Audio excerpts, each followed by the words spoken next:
We still support the one China policy. We go there to acknowledge the status quo is what our policy is. There was nothing disruptive about that. It was only about saying China is one of the freest societies in the world. Don't take it from me. That's from Freedom House. Let's talk a little bit. Democracy, courageous people. Trudeau's meeting last week with a group of Toronto women was an example. Even with Sun TV watching for any slip, he was asked which country he most admired and referred to China. There's a level of admiration I actually have for China because their basic dictatorship is allowing them to actually turn their economy around on a dime and say we need to go green as fast as we need to start investing in solar. I mean, there is a flexibility that I know Stephen Harper must dream about of having a dictatorship that he could do everything he wanted that I find quite interesting. We are coming out thanks also to the leadership of China in terms of fighting the pandemic, in terms of reinvigorating its economy. We have now a window of opportunity to create this global reset which we all need. This global reset is necessary because we have seen that our policies which we pursued before the coronavirus struck us, that those policies do not create the necessary inclusion of society necessary for harmonious societal development. And they do not create the sustainability of what we are doing. Just think of the global warming, how fast it is developing in the opposite, into the negative direction. So we have a great opportunity at this moment, like we had after World War II, to have in some way a new beginning in our global cooperation, in globalization, in managing our global affairs. I hope that we will not miss this opportunity. Horrifying videos have emerged from Shanghai. They've been making the rounds on social media as well. Residents can be heard screaming from their windows. 就刚刚5分钟前头，俺们叫完没几个了，现在突然之间，所有人都叫了，老死。 Under the strict policy, residents are not allowed to leave their homes even for food.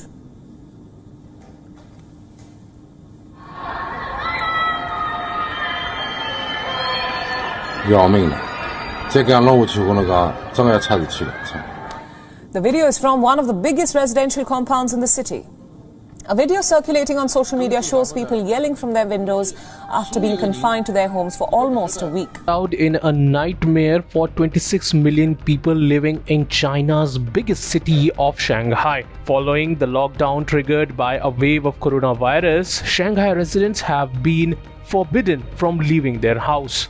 Residents are totally dependent on local authorities to provide them with essential supplies. However, besides supplies, Shanghai residents are now feeling a shortage of individual freedom. A video is doing rounds on Chinese microblogging application Weibo, which shows people who are protesting over the lack of supplies from their balconies and were forced into silence by drones. The video shows Chinese drones directing people to comply with the COVID restrictions and control their soul's desire for freedom. The drones can be heard saying, "Do not open your windows and sing." Beside drones, authorities are also using robotic dogs with loudspeakers taped on their back to patrol the streets and inform people that they should wear masks, wash their hands regularly, and keep checking their temperature. Local media reports have also said that Chinese authorities have been using drones to disinfect some public areas where COVID-19 cases were reported. Public anger is simmering over chaos to get food or to get into hospitals.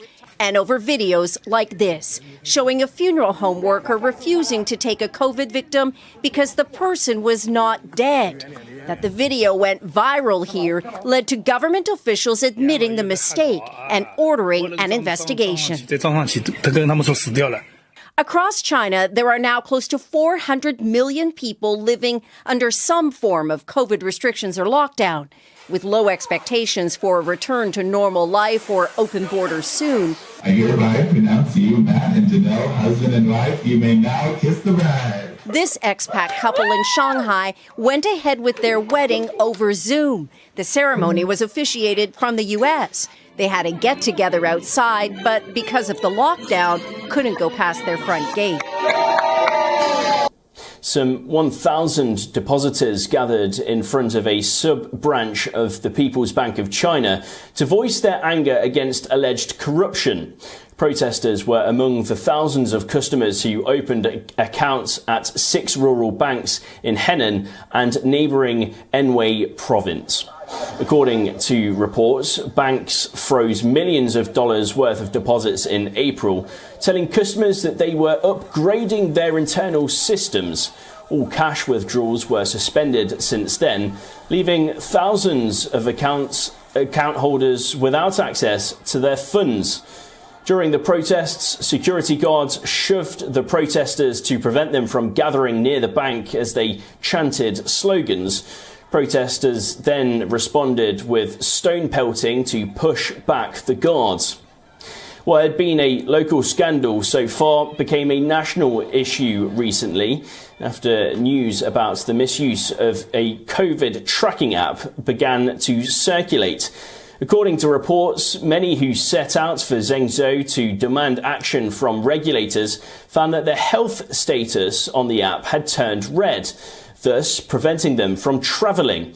5 officials have been subsequently punished for misusing the health code system. Health Pass is an integral part of China's strict zero COVID strategy and is required to access the majority of public spaces, including shopping centres and public transport. Everywhere she goes, Ouyang Haoyu is followed. What she buys, how she behaves, is tracked and scored to show how responsible and trustworthy she is. It's called the social credit system, and in one version now being tested, a person's reputation is scored on a scale of 350 to 950. And Haoyu, with a good score of 752, is okay with it. In fact, most people are. It's a mechanism pushes you to become a better citizen.